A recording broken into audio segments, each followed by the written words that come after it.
هغه مرګرو شهسوار صاحب هم دا وایي چې زما هم دا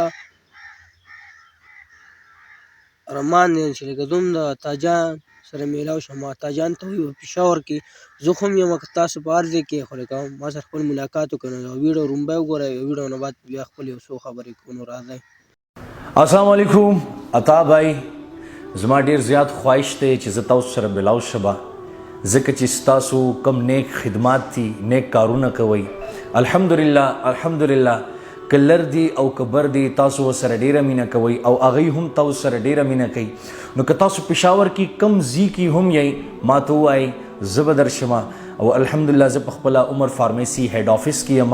نو پېښور کې چې تاسو عمر فارمیسي کم برانچ سره هم نږدې یئ، کم برانچ سره هم نږدې، نو ما ته ووایئ انشاءالله زه به درشم ځکه چې تاسو کم خدمات دي نو الله دې هم دقه شانته کې د انسانیت خدمت دپاره لره. السلام علیکم ورحمت الله وبرکاته. بس مرګرو ویډیو تاسو واورېده.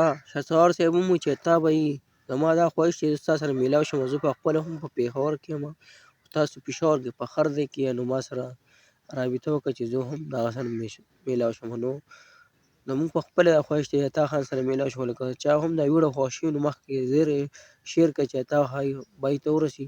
نو که چېرې عطا په پاکستان کې وي لا افغانستان ته نه تللی نو شهسوار صاحب ورسره میلاو شي. نو زموږ ویډیو سره ضرور لایک کړئ، زموږ پیج چینل چې سره کم دی سره ضرور سبسکرایب کړئ. معلوماتي ویډیوګانې تاسو په ټایم باندې در رسي. والسلام.